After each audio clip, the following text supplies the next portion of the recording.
प्रिय दोस्तों, मेरे चैनल में आपका स्वागत है। अभिनेताओं को उनकी एक्टिंग के लिए बेस्ट एक्टर का अवार्ड मिलते तो सुना होगा, लेकिन कभी सुना है किसी अभिनेता को सर्वश्रेष्ठ अभिनेत्री का पुरस्कार मिला हो? जी हाँ, दुनिया में एक बार ऐसा भी हुआ था और वो एक्टर उत्तराखंड का सीधा साधा पहाड़ी लड़का था।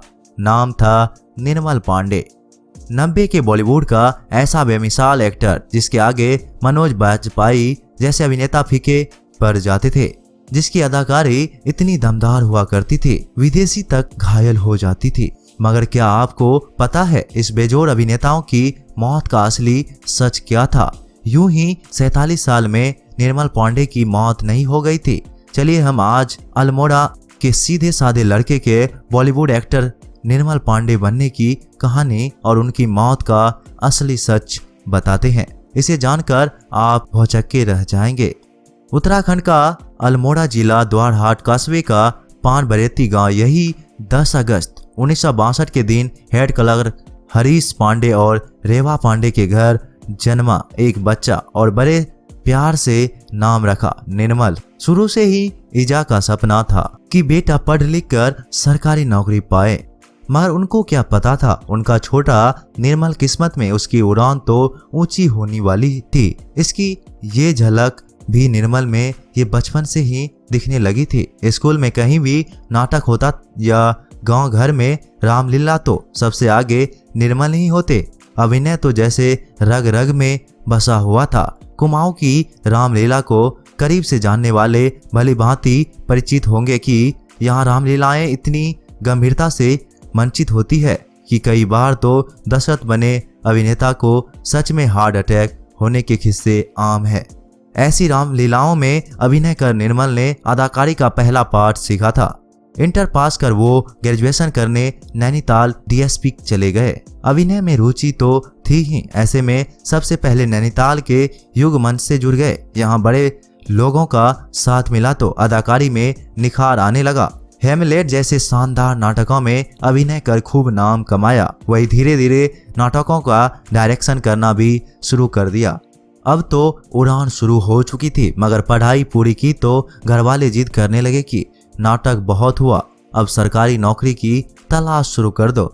निर्मल घरवालों को ना नहीं बोल सके। थोड़ा प्रयास किया तो भीमताल के ब्लॉक ऑफिस में सरकारी नौकरी भी मिल गई। रोज ऑफिस तो आते जाते, लेकिन मन तो एक्टिंग की दुनिया में ही घूमता रहा। 1986 के आसपास की बात होगी। निर्मल का मन सरकारी नौकरी में नहीं लग रहा था तो उन्होंने दिल्ली के नेशनल स्कूल ऑफ ड्रामा में अप्लाई कर दिया। किस्मत रंग लाई और उनको दाखिला के लिए बुलावा भी आ गया।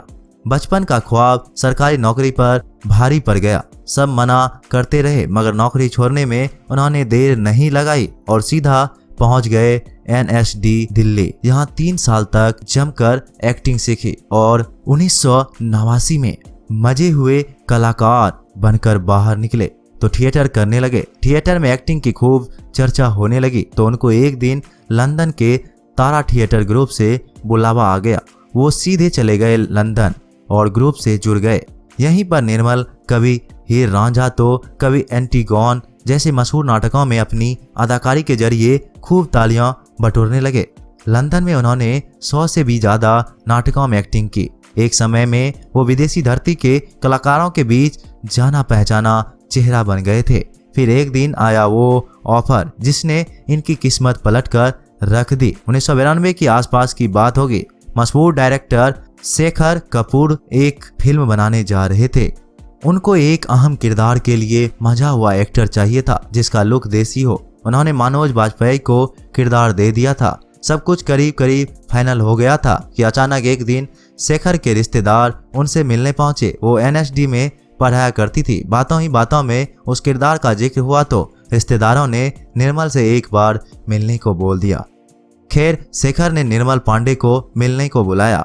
उनको देखते ही शेखर मनोज बाजपेयी को भूल बैठे और अपना वो किरदार निर्मल पांडे को दे दिया। 1994 में फिल्म आई वेंडिट किन। फूलन देवी के पति विक्रम मल्लाल के किरदार में निर्मल ने ऐसे अदाकारी दिखाई कि बड़े बड़े सुरमा उनके आगे पानी भरते नजर आए। पहले ही फिल्म में ऐसी एक्टिंग तो शायद ही किसी दूसरे अभिनेता ने की हो।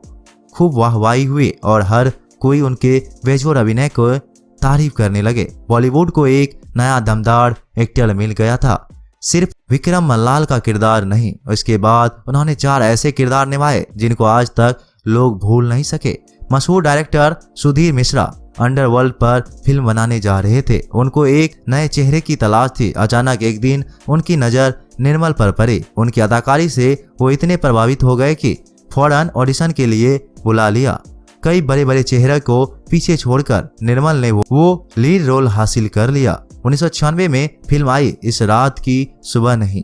धोखेबाज पत्नी से परेशान एक ऐसा युवक जो अंडरवर्ल्ड से झगड़ा कर बैठता है। निर्मल ने ऐसी शानदार एक्टिंग की थी कि आज भी इस कम बजट की फिल्म को लोग नहीं भूल सके। इसके बाद तो निर्मल पांडे ने ऐसे इतिहास रच दिया जिसे ना अमिताभ तोड़ सके, ना राजेश खन्ना, ना ही दुनिया का दूसरा कोई अभिनेता। हुआ ये कि अमोल पालेकर डायरेक्टर बनकर फिल्म बनाने जा रहे थे। उनको किन्नर के किरदार के लिए कोई चाहिए था जो इस रोल में समा जाए। निर्मल से मुलाकात हुई और उनको वो बात उनसे नजर आ गई। 1996 में फिल्म आई दायरा। निर्मल ने हिजरे के किरदार में ऐसी जान फूंक डाली कि देश छोड़िए विदेश में उनके नाम की धूम मच गई। फ्रांस फिल्म के फेस्टिवल में उनको इस फिल्म के लिए अवार्ड दिया गया था। सबसे खास बात यह थी कि उनको सर्वश्रेष्ठ अभिनेता नहीं बल्कि सर्वश्रेष्ठ अभिनेत्री का अवार्ड दिया गया था। ये रिकॉर्ड की तो इतिहास बन गया। दुनिया में ना इससे पहले कभी ऐसा हुआ, ना इसके बाद भी एक एक्टर को बेस्ट एक्ट्रेस का पुरस्कार मिला हो। इनकी एक और यादगार फिल्म 1998 में आई ट्रेन टू पाकिस्तान। भारत पाक बंटवारे पर बनी इस फिल्म में जुगत सिंह बने निर्मल, जिनको एक मुस्लिम लड़की से प्यार हो जाता है। क्या कमाल का अभिनय, जिसने देखा उसने सराहना की। इतना ही नहीं, भला कौन भूल सकता है 1999 में आई शबाना आजादी की गॉड मदर फिल्म में उनका जाखर का किरदार ऐसा बेजोड़ किरदार निभाया कि शबाना आजमी जैसे महान हस्ती के सामने किसी भी सीन में 19 नजर नहीं आए। मगर दोस्तों, सिर्फ शानदार एक्टर होना शायद बॉलीवुड में सब कुछ नहीं होता। उत्तराखंड का सीधा साधा पहाड़ी लड़का ये बात नहीं समझ सका। आइए हम आपको निर्मल की मौत का असली सच बताते हैं। आपको भले ही बताया जाता हो कि बीमारी से उनकी मौत हुई, मगर उस बीमारी की वजह बॉलीवुड ही बना था। उनके साथ ऐसी साजिश हो गई थी जिसने धीरे धीरे इस महान एक्टर को बर्बाद कर डाला। निर्मल बड़ी तेजी से करियर में उड़ान भरने जा रहे थे। बाहर से आए कोई अभिनेता बिना किसी गॉडफादर के जब अचानक तरक्की करने लगता है तो बॉलीवुड में बड़ी लंबी सक्रिया हो जाती है, जिनको उससे खतरा महसूस होने लगता है। फिर साजिश शुरू हो जाती है उसको डुबाने की। कुछ ऐसा ही इस एक्टर के साथ हुआ, वरना सोचिए वेंडिंग किन, दायरा, इस रात की सुबह नहीं और गॉड मदर जैसी फिल्मों में अपना हुनर दिखाने वाले निर्मल को अचानक ही काम मिलना बंद कैसे हो गया। बेजोड़ अभिनय, शानदार looks, perfect dialogue delivery, expression में कोई कमी नहीं। हर वो चीज जो एक लीड हीरो में होनी चाहिए इनमें थी, लेकिन इनको काम देना ही बंद कर दिया। फिर एक और बड़ी साजिश शुरू हो गई इनके खिलाफ, वो थी इनकी छवि बदलने की। हीरो से विलेन बनाने की साजिश। सीधे साधे निर्मल को अचानक गुंडों के किरदार मिलने लगे। वो इस साजिश को समझ नहीं सके। थिएटर के कलाकार थे तो उनको बस किरदार दिखाई पड़ते थे, उसके पीछे की साजिश नहीं। औजार फिल्म में बाबा के किरदार से शुरू हुआ निगेटिव रोल का सिलसिला फिर रुका नहीं। प्यार किया तो डरना क्या का ठाकुर विजय सिंह या हम तुझ पे मरते हैं का धनंजय। बड़े लोगों के षड्यंत्र के चंद फिल्मों के जरिए एक लीड हीरो को विलेन जैसी छवि दे दी। साजिश अब भी रुकी नहीं। गिनती की फिल्मों के बाद तो इनको काम मिलना ही बंद होने लगा। उनके दोस्त काम ना मिलने पर ठोकते तो कहाँ करते। वेडिंग किन जैसी फिल्म करने के बाद भी अब क्या उनको प्रोड्यूसरों के दरवाजे पर काम मांगना जाना पड़ेगा। सुधीर मिश्रा जैसे डायरेक्टरों ने भी एक फिल्म के बाद इनको सालों तक दोबारा याद नहीं किया। काम ना मिलने की वजह से निर्मल डिप्रेशन के शिकार हो गए थे और वो खूब शराब पीने लगे। इसी बीच इनकी निजी जिंदगी भी बर्बाद होने लगी। 1997 में इन्होंने मशहूर बॉलीवुड लेखिका कौसर मुनीर से शादी की थी। दोनों की एक बेटी हुई थी। कम ही लोग जानते होंगे कि निर्मल बेहतरीन गायक भी हुआ करते थे। पत्नी कौसर के साथ मिलकर इन्होंने अपना एक प्राइवेट एल्बम भी निकाला था जिसका नाम था जज्बा। इसके सारे गाने कौसर ने लिखे थे जबकि सबको गाया था निर्मल पांडे ने। मगर अफसोस इनकी शराब की लत की वजह से कौसर ने सिर्फ 3 साल में ही इनको तलाक दे दिया और अलग हो गई।